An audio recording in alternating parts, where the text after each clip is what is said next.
Hi, this is Dawn. So continuing on with my soul's journey, we left off where I had felt the ball of energy and my inner energy. It blew my mind when I felt my own inner energy just. And unless there's somebody else on the spiritual path that can understand. Dude, I was on the floor and on the ground, and the stuff was flowing through me, and I was just like, ah, and people are like, you crazy. Oh, that's not all. I just created this ball of energy and just released it into the world. What is wrong with you? Something I remember, I want to talk about too. Part of my spiritual experience is my entire life, at least as far as I can remember my adult life, I was conscious of it.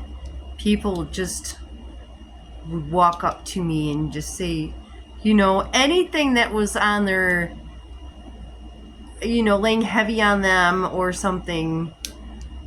People would just walk up to me and they'd be like, I don't know why I'm telling you this, and then they would go on to tell me whatever it was that needed to be said, and they're like, and then every time somebody comes up to me like that, it's like they act like they know me, and I don't know them.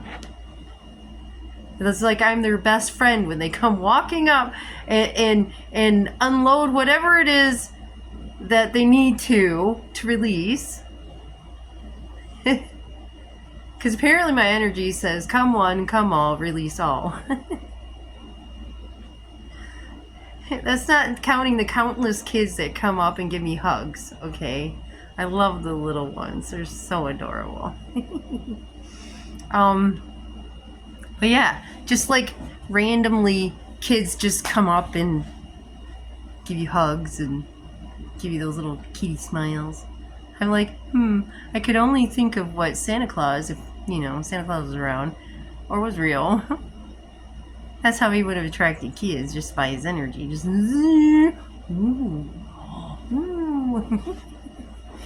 Anyway, yeah, it was very strange. And my kids, even when my kids were with me in the store when they were little, people would just come up and talk about something random and then say, see you later. And I'm like, okay. And my kids will look at me, what was that? I'm like, happens all the time. Like, even when I was working, at a job for years on end, it's like people would come to me. It's probably because of my memory, too. Because, I don't remember anything anyone ever told me. They tell it to me in confidence, and, as soon as the conversation is over, it's gone. God takes it. I don't remember it. So, really, whatever they tell me is in confidence, because I'm not going to remember past the conversation anyway, most times. If I do, it doesn't linger very long. It doesn't bother me, so. But yeah, it's just weird, One time I was at the checkout at Walmart's, and I was at the self-checkout. Nobody next to me. Somebody I guess he was walking into Walmart or something, seeing me standing there, and just walks right up to me like I'm their best friend, starts talking away, blah, blah, blah, blah, blah, and then says something extremely personal, and they're like, I don't know why I said that. I do, it's okay. And then there was one time I was out in the parking lot that I remember. It was really strange at first to have some strange guy I was alone, and some strange guys just walking straight at me with intention, like he knew me, comes straight up to me, just all of a sudden says something so random, and then says, see you, bye, see you later, and then walks off. So that's my life. It still happens. I mean, sometimes people, depending on the amount of time they're in my presence, sometimes they say more or less. It's just people just, and I'm so used to people saying, I don't know why I'm saying this, and I just smile. I just let them talk, let them get, because they needed somebody to talk to, and I guess they just feel comfortable with my energy, and they just, whoop, there it is. I welcome it nowadays, because I know it's healing, and I know that, that may have been that moment that person needed to release that. And all they needed was someone just to hear them, really. I mean, that's what it is most of the time. They just want to be heard. And as soon as they're heard, they can release it and they walk away lighter. Oh, it's so amazing. So that's been happening my entire life. Among all the trials and trauma and challenges and emotions and depression and anxiety, all that stuff in life. Right, I mean, it still continues. So I had to mention that because that's part of my soul's journey. So after the whole ball of energy thing, the ball, that was the start of, oh my gosh, having to deal with everything in here. Oh. Because before that, it's like, what do I do? Well, I mean, at that point, I still didn't know what I was winging every day. God shows me. So at that point, God showed me to meditate more. Like, I was relaxing and listening to music, but He wanted me to meditate, actually, and so that I could focus. So it took me a while. I kept practicing. I would go for long walks in the country. I mean, God provided some alone time for me during that period so that I could deal with these things and take time with nature. And I mean, I was still so completely lost. I mean, and then was it next along my journey? I went in there. I think the next biggest thing in my soul's journey that happened outside of all the stuff going on around me with everyone else and where I was living and blah, blah, blah, blah. The next thing I remember that was really significant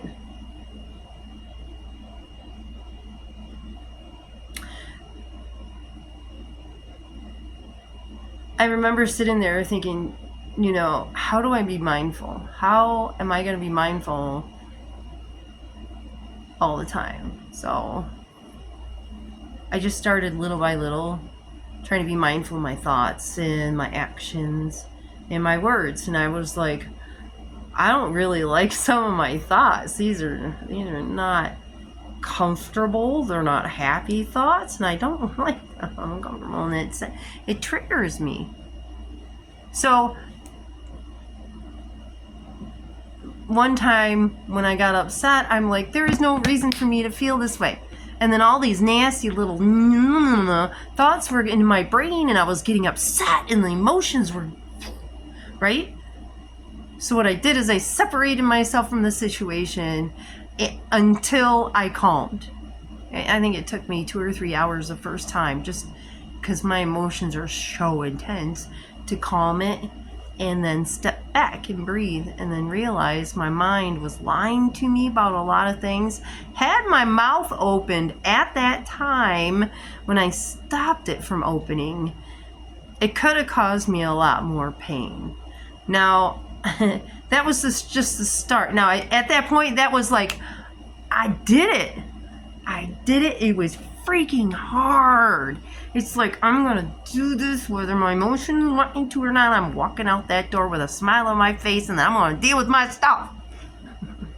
And I did. And it takes consistent practice. And I'm still practicing, because if you get distracted with things going on around you, and you get carried, you forget to be mindful and you forget to stay in your moment. And then the negative thoughts creep in. I still have negative thoughts that creep in that's saying, you know, like right now, like, you're not good enough. I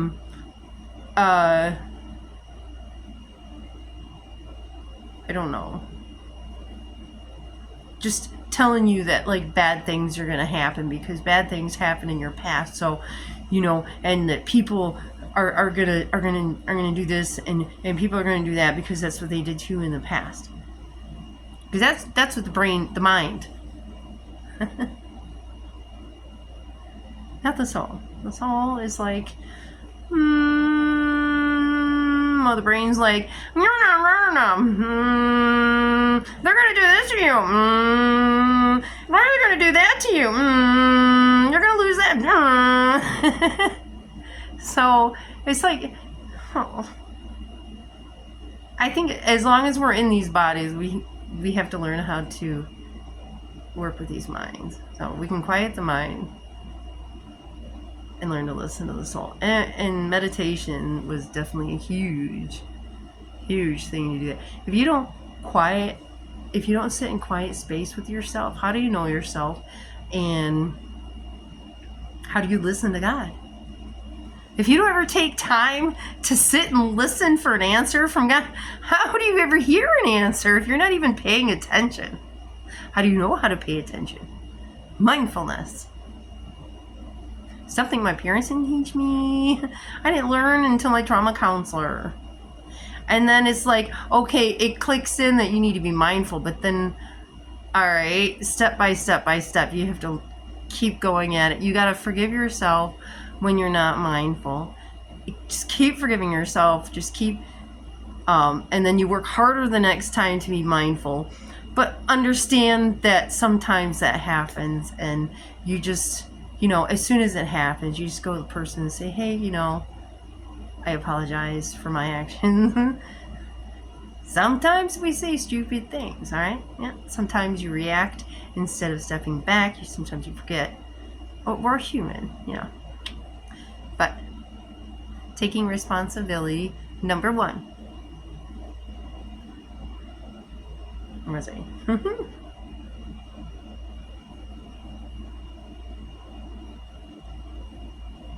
Mindfulness.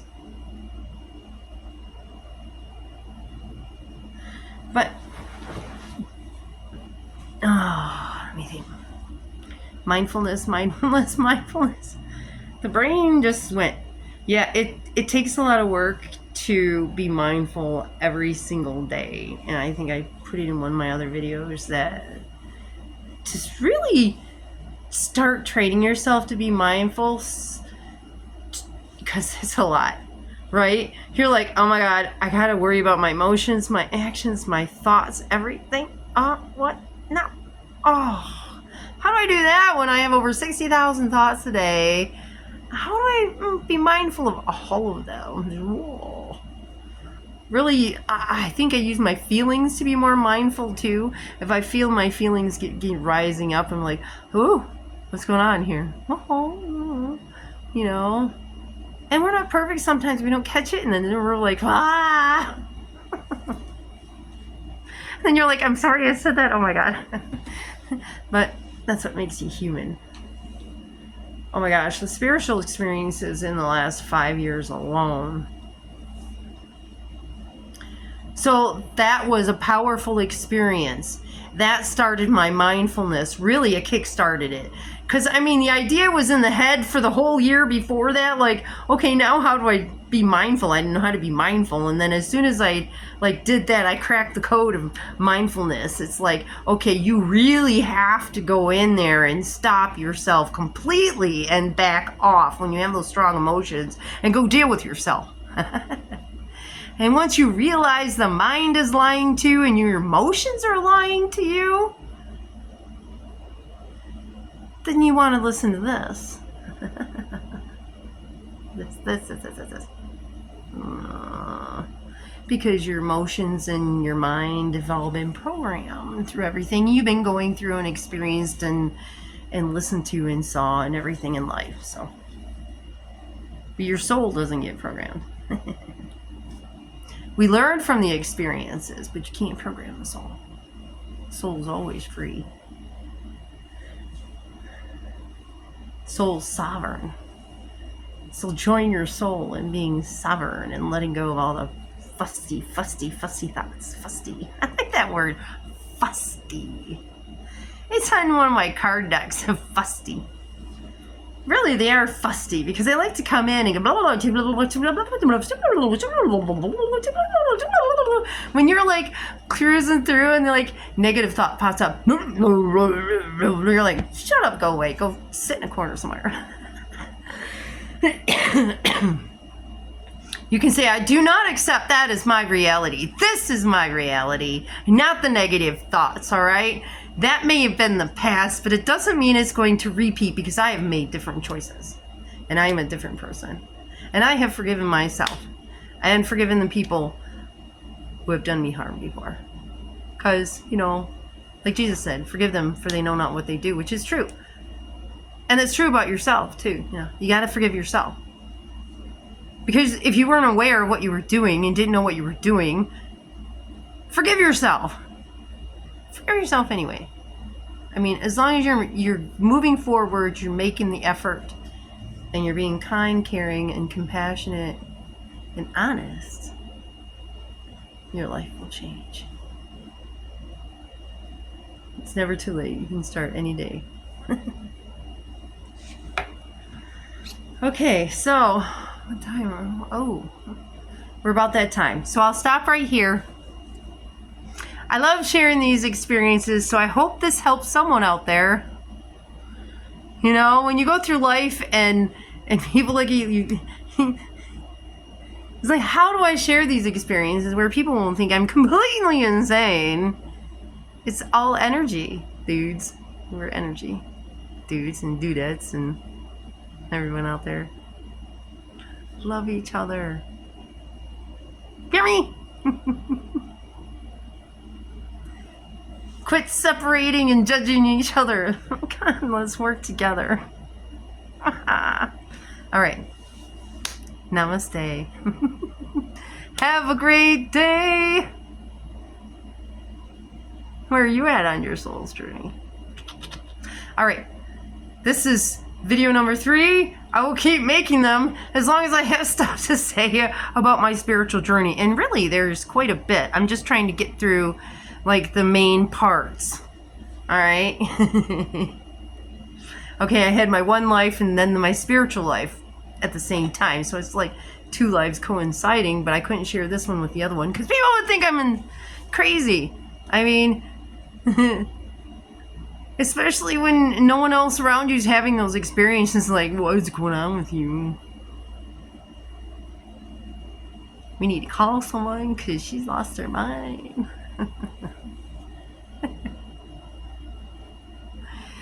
Oh, all right. Love you all. Have a good night. Take care of you. Keep that sense of humor.